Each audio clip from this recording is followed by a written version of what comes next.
एक और बुलेटिन की शुरुआत इस वक्त की सबसे बड़ी खबर के साथ कर रहे हैं। मध्य प्रदेश में पटवारी परीक्षा में गड़बड़ी का मामला उजागर हुआ है। इसको लेकर पूर्व केंद्रीय मंत्री अरुण यादव ने शिवराज सरकार पर अटैक किया है। अरुण यादव ने पटवारी और अन्य भर्ती के पदों पर गड़बड़ी का आरोप लगाया है।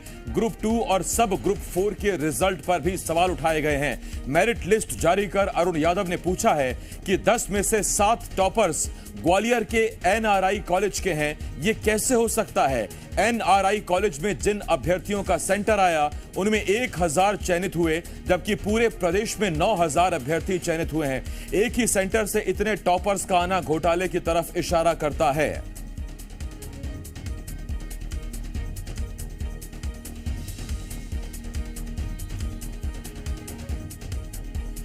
तो बड़ी खबर इस वक्त हम आपको बता रहे हैं, बहुत आसान शब्दों में आपको पूरा मामला समझाते हैं। पटवारी भर्ती परीक्षा ग्वालियर में एक सेंटर पड़ा, एग्जाम सेंटर एनआरआई कॉलेज।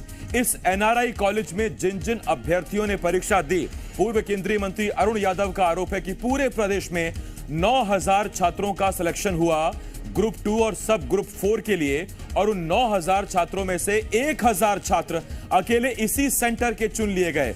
10 में से 7 टॉपर्स इसी सेंटर के अभ्यर्थी चुने गए। ये कैसे हो सकता है? अरुण यादव ने यह सवाल उठाया है और इसे अब कांग्रेस व्यापम 2 करार दे रही है। इसे व्यापम जितना बड़ा घोटाला बताया जा रहा है। और यह लिस्ट हम आपको दिखा रहे हैं। अरुण यादव ने ट्वीट किया है और अरुण यादव ने ट्वीट कर उन तमाम एडमिट कार्ड्स को भी जारी किया, उस मेरिट लिस्ट को भी जारी किया, जिसमें आप साफ साफ पढ़ पा रहे होंगे एनआरआई कॉलेज ग्वालियर। तो सवाल सबसे बड़ा इस वक्त यही उठता है जो अरुण यादव पूछ रहे हैं। वो सवाल यह है कि एक ही एग्जाम सेंटर से पेपर देने वाले अभ्यर्थियों का इतनी बड़ी तादाद में सिलेक्शन कैसे हो सकता है? इसका मतलब पूरे प्रदेश में अगर 9 छात्रों का सिलेक्शन हुआ तो उसमें एक एनआरआई कॉलेज का था, यानी कि 9000 में से अकेले उस सेंटर से ही 1000 अभ्यर्थी थे, जबकि टोटल 10 टॉपर्स में से 7 टॉपर उस एग्जाम सेंटर से थे जो ग्वालियर के एनआरआई कॉलेज में पढ़ा था। यह लिस्ट हम आपको दिखा रहे हैं और इसे मध्य प्रदेश में एक और बड़ा घोटाला कांग्रेस बता रही है। और अरुण यादव ने यह भी ट्वीट किया है कि कुछ छात्र तो ऐसे हैं जिन्होंने हस्ताक्षर अपने हिंदी में किए थे, लेकिन अंग्रेजी विषय में 25 में से 25 नंबर उन्होंने पाए। और ऐसी संख्या कोई 1-2 नहीं बल्कि बहुत बड़े छात्रों की संख्या है जिन्होंने हस्ताक्षर हिंदी में किए, लेकिन अंग्रेजी में उनके 25 में से 25 नंबर आए थे।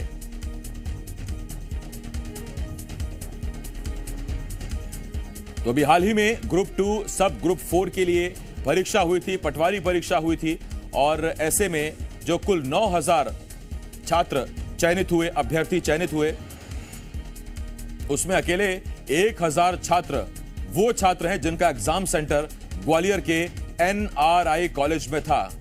तो क्या नकल हुई है, नकल कराई गई है?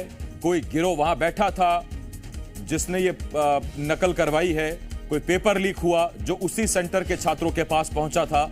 ये वो तमाम सवाल हैं जो इस वक्त इस बड़ी खबर पर खड़े हो रहे हैं। लेकिन अपने आप में बहुत बड़ी खबर है। मध्य प्रदेश में हाल ही में ग्रुप 2 और सब ग्रुप 4 के पदों पर हुई भर्ती, पटवारी भर्ती में बड़े घोटाले का आरोप पूर्व केंद्रीय मंत्री अरुण यादव ने लगाया है। आकाश द्विवेदी, जी मीडिया संवाददाता, इस वक्त इस बड़ी खबर पर हमारे साथ जुड़ रहे हैं। आकाश, एक कॉलेज अगर टीचर्स बहुत अच्छे हों तो बच्चों का सिलेक्शन होना समझ में आता है, लेकिन अलग अलग छात्र जब एक एग्जाम सेंटर में इकट्ठे हों और 9000 छात्रों में से 1000 छात्र उसी एग्जाम सेंटर के छात्र हों तो फिर सवाल उठना लाजमी है। सवाल उठ भी रहे हैं आसिफ, क्योंकि ये कॉलेज किसी बीजेपी के नेता का बताया जा रहा है। ग्वालियर का एनआरआई कॉलेज है और इस कॉलेज के जो टॉपर्स हैं, 10 में से 7 टॉपर इसी कॉलेज के हैं और सभी ने हिंदी में सिग्नेचर किए हैं, सबके अंग्रेजी में 25-25 मार्क हैं। ये संदेह को और गहरा कर रहा है।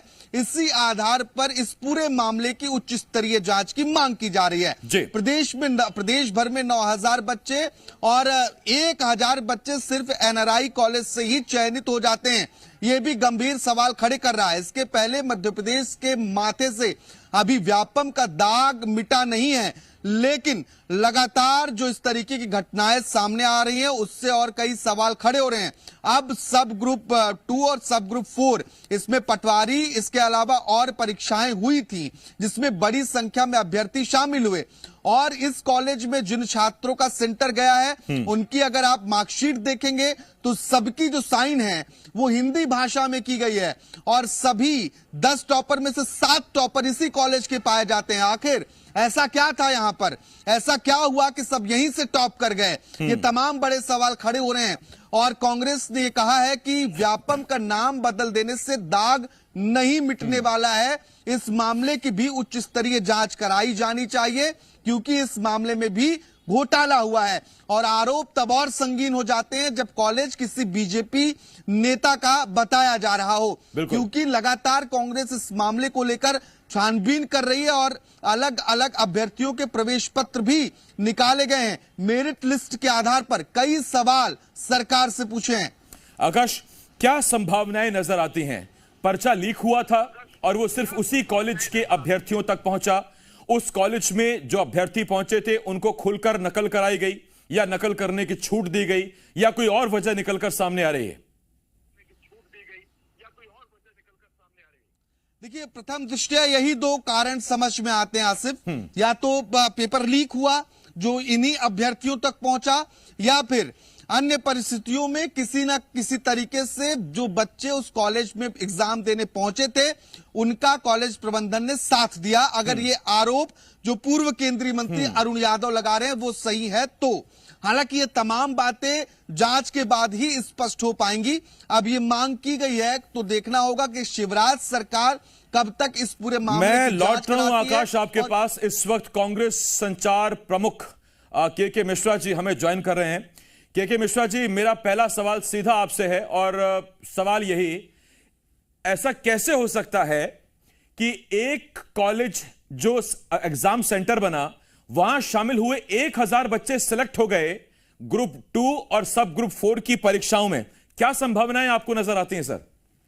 आप मध्य प्रदेश के संदर्भ में बात कर रहे हैं जी, और मध्य प्रदेश में आपको जितनी आशंकाएं हैं जो अरुण यादव जी ने कहा वो सिर्फ एक ही सब्जेक्ट में नहीं है।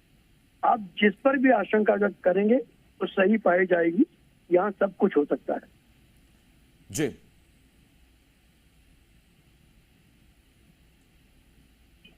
मिश्रा सर आवाज आ रही है आपको? जी, हाँ, एवरीथिंग इज पॉसिबल।